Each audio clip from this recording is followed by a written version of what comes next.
推定で冷たい手がケムの首を締め上げていた。それはランプーンの怨霊、憎しみと執念だけを宿した存在。その目にはケムを許さぬ強烈な怒りが燃えている。その頃、家ではマスターが地面に倒れていた。目、鼻、口から血を流しながらも必死に意識を保とうとしている。胸の奥でケムの命が危ないと感じていた。マスターは残された力を振り絞り、アケとトーンの霊にケムを救えと命じた。暗い水の底でトーンとアケが怨念の渦に立ち向かった。トーンは必死にケムを守ろうとするが、ランプーンに首を締め付けられ、霊ごと消え去ってしまう。水面に引き上げられたケムの目に映ったのは、もう息をしていないシーバーさんの姿だった。皆さんこんにちは。ビエルホリックのムーニンです。ネタバレを含むのでご注意を。では早速始めましょう。最愛の友を失ったアケは深い悲しみに打ちひしがれ、やがて転生の道を選んだ。マスターはほんの短い間に自分を支えてきた3人の大切な存在を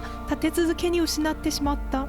これ以上マスターの周りの人を傷つけるわけにはいかない。ケムは静かにそう心に誓った。マスターは心身ともに衰弱し、ケムまでが自分の元を去るのと知って高熱で倒れた。ケムは眠らずに看病を続けながら胸の奥で密かに別れを決めていた。そしてマスターが深い眠りについた夜、ケムはそっと彼の頬に触れ、涙とともに最後のキスを落とした。翌朝、マスターが目を覚ますと、そこにケムの姿はなかった。残されていたのはただ一枚の小さなメモ。なすすべもなく、マスターは悲しみをこらえきれず、全てを吐き出すように泣いた。ケムを一人で行かせるわけにはいかないと、親友のジェットがチャンを連れ、一緒に寮へ戻った。ケムの21歳の誕生日まで残された日はもうわずかだった。外出するたびにランプーンの呪いが降りかかる。ケムは寮で過ごすことを余儀なくされ、24時間体制でジェットとチャンが交互に見守った。それでもランプーンの怨念には勝てず、ケムは夢の中でランプーンに連れ去られてしまう。諦めかけたその時、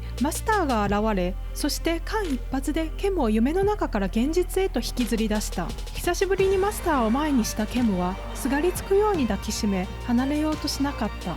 そしていよいよケムの誕生日の夜がやってくる。マスターはケムを救うため、友人のカチェーンを含む仲間たちを集め、ランプーンの闇の力と対峙する。誕生日を過ぎればケムはもう命を奪われる心配がない。だからこそマスターたちは時間を稼ぐ作戦に出た。まずチャンがカチェーンからレースカーのドライブを学び、ジェットと共にランプーンと怨霊たちを引きつける。さらに呪文によって彼をケムの外見に見えるよう変えた。次にジェットを救うため、チャンがケムの居場所は寮だと吐いたように見せかけた。ランプーンが寮に向かうと、ジェットの姉が呪術で彼女を足止めする。その頃、本物のケムはマスターと共にカチェーンの車でカセム僧侶の元へと運ばれていた。カセムが結界を張り、マスターはランプーンと怨霊たちに立ち向かう。しかし重傷を負ったマスターを見殺しにはできず、ケムは自ら結界の外へと歩み出た。マスターは神器と御霊の力を借り、ケムが殺される前についにランプーンを止めることに成功する。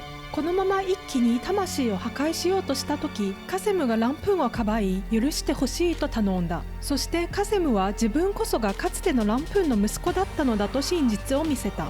輪廻転生の果てに再び出会えた息子を前に、ランプーンの怨念は少しずつ消え、彼女の瞳には深い涙と懺悔があふれた。こうしてケムは無事21歳の誕生日を迎え、長く続いた呪いはようやく解けたのだった。戻った2人はやっとお互いを本当の自分のものにできた。その後ケムの父が訪ねてきて、学業を終えるようにと進言する。こうしてケムとマスターは遠距離となったが、卒業の日マスターは待ちきれずケムに会いに来た。最後にマスターがケムにプロポーズし、2人は永遠に結ばれたのだった。